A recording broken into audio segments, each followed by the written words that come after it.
The Ethiopian Embassy in London hosted an evening event to commemorate the 60th anniversary of the very successful collaboration between the Ethiopian Cultural Heritage Authority and the British Institute in Eastern Africa. The Institute is one of the British Academy's international research bodies and offers funding for original research across Africa. In Ethiopia, much of the Institute's contribution involves the training of Ethiopian archaeologists, as the Institute's research work is very much community-based. As an instance, the Institute hired local farmers for the archaeological digs at Aksum in northern Ethiopia, as the farmers' invaluable knowledge and insight was key to the fuller understanding and context of the work. In terms of Ethiopia, the BIEA has a long-standing relationship of successful partnerships in Ethiopia. One of our most famous projects was at the site of Aksum itself. This research took place in the 1990s, directed by Professor David Philipson, and it resulted in one of our most famous monographs. And this actually really helped the world to realise how important the site of Aksum and the kingdom of Aksum was, not just in Ethiopia, but when we're thinking about Africa as a continent and the history of Africa as a whole.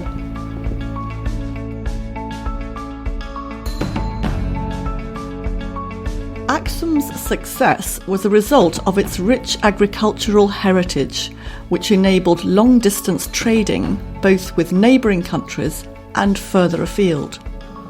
On the night, His Excellency Ambassador Fasaha Shawal-Gebre warmly welcomed 90 guests to 2 illustrated talks, which were followed by a cocktail reception sponsored by Diageo plc, the international beverage company, who have been investing in Ethiopia for some years. Before the event, the director of the British Institute, Dr. Jane Humphries, presented the ambassador with a set of the most famous of their publications, Archaeology at Aksum, Ethiopia, 1993 to 1997.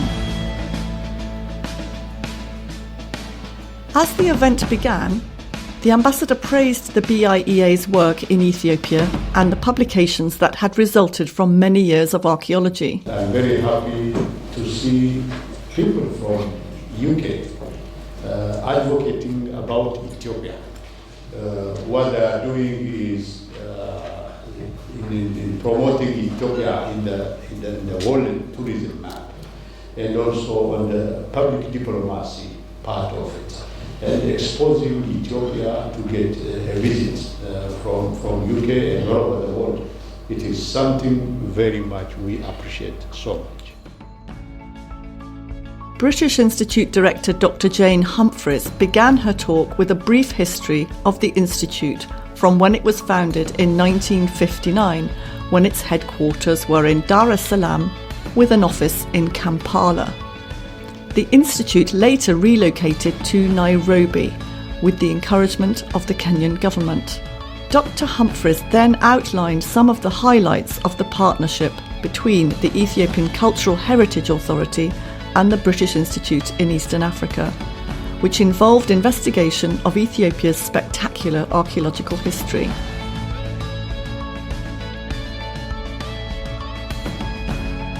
One of the most famous projects in Ethiopia, funded by the British Institute, was directed by Professor David Philipson, which is the subject of the 2-book set Archaeology at Aksum, Ethiopia, 1993 to 1997.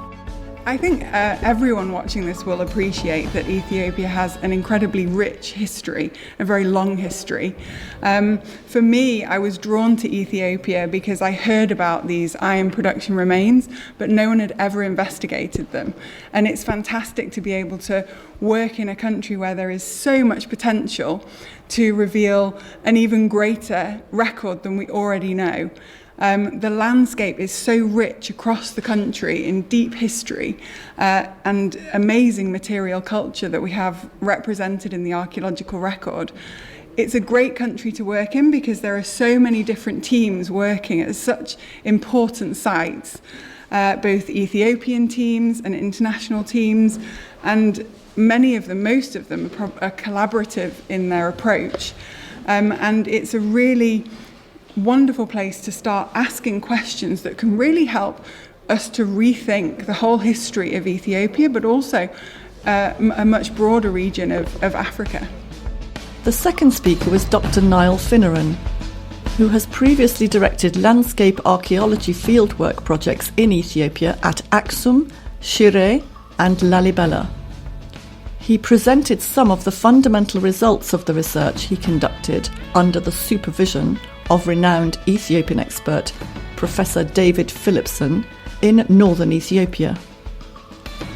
In a broad-ranging presentation, Dr. Finneran explored aspects of early Aksum, shrine archaeology, kingship and monasticism in medieval Ethiopia.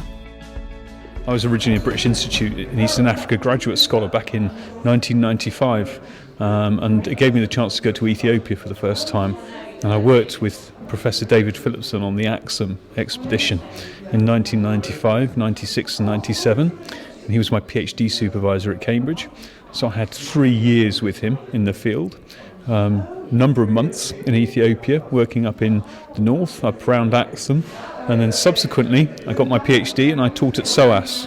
I taught Ethiopian art and archaeology at SOAS for 3 years. And I continued to work in Ethiopia. This time went to Lalibela. Well, my book is on the archaeology of Ethiopia, and that was essentially my PhD. Expanded quite a bit. And then the work I was doing in Lalibela was focusing on the landscape and looking around the landscape archaeology of Lalibela. So trying to understand the churches and how they functioned in the landscape. And we got some good results. And then I sort of published it in Azania, which is the British Institute in Eastern Africa's in-house journal. And you can still read about it there. And it would be useful to carry on with some work at some point there. And we have wonderful sites. They're 1 in a million sites. They're amazing sites in Africa, but also amazing sites globally, the UNESCO World Heritage Sites. And Aksum itself is a wonderful place. A huge range of different archaeology there, and Lalibela, of course, is amazing as well with the rock-cut churches. And there's more outside Lalibela and Aksum too. There are other really, really important sites that need to be understood, especially up in Tigray and in Shoa, lots of other places. Well, Ethiopia is potentially sitting on these very, very important archaeological sites, which, if managed correctly, can lead to improved tourist experiences for Ethiopia as well, which needs to reflect back on the sites too. So the sites need to be cared for, and you need to get the balance right between tourism and actually looking after these ancient sites, because these ancient sites are sites that are essentially they're very, very old, and they need a lot of care taken for them. You need a lot of money to look after them. But in order to bring in the money, you need tourism. So it's a very, very fine balance in Ethiopia. Dr. Humphries then outlined the main results of her research in Ethiopia. In 2015, Dr. Humphries began the first dedicated archaeometallurgical research in Ethiopia, which addressed the many iron objects present in Aksumite archaeological contexts. The aim of the research was to ascertain whether these iron objects had been imported or whether they had been locally produced. It proved to be the latter. The ironwork entails sophisticated technological knowledge, and their findings would offer what Dr. Humphries described as a perfect window into the social, political, economic and ritual world of the time. So, the research presents the first exclusive information available concerning ancient Aksumite iron production. Dr. Humphries believes that the research offers a major contribution to the knowledge on the origins of iron production in Africa. This was a first for Ethiopia, she said. Mariam Takot represents probably quite a large Aksumite town, maybe city. Of course, how we define these features is very problematic.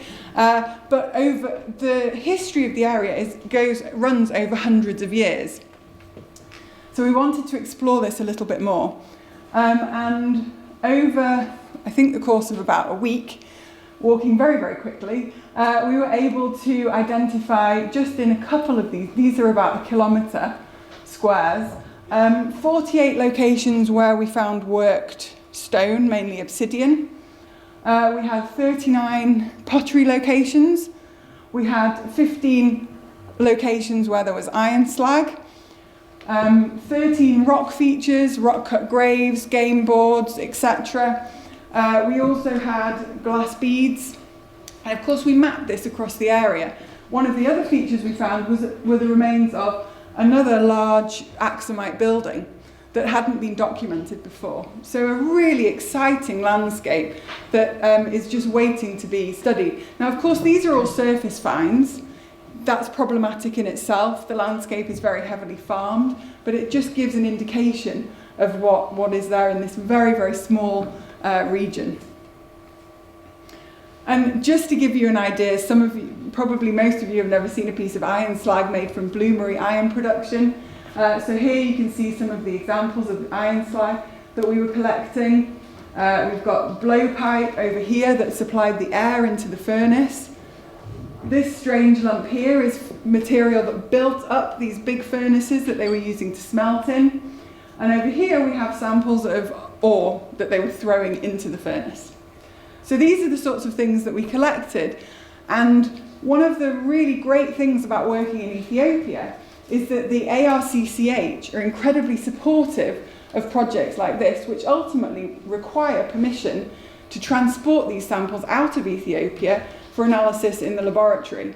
That's a big ask. You know, this is Ethiopian cultural heritage, and we were given permission to export samples every year we went, which is really wonderful, and I have to thank Ethiopia and the authorities an awful lot for this possibility, because in many countries that you work in, that sort of thing just simply isn't possible. Objects unearthed at the iron sites, including Mariam Takot near Adigrat, also included carved stone, mostly obsidian and naturally occurring volcanic glass, formed as an igneous rock, 39 pottery items, 13 rock features including a church, graves and game boards, and glass beads. This is a really important research question when we start to think about the organisation of the Kingdom of Axum, how society, how politics, how economy was all linked together, and whether iron production played a role in that, or whether iron production was part of international trade. Dr. Humphries also addressed some of the exciting plans for the future, including publication of the Institute's unique findings at the site near Adigrat, northern Ethiopia.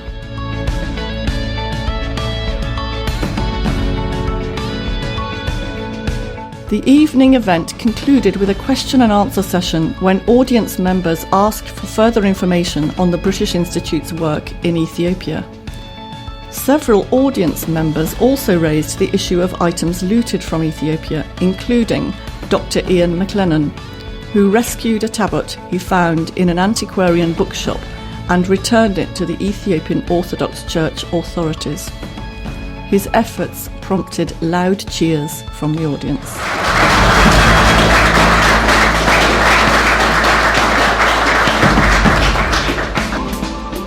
If you like what you see, please subscribe to our channel by clicking on the subscription button below. You can also follow us on Facebook, Twitter and Instagram for daily updates from the Embassy.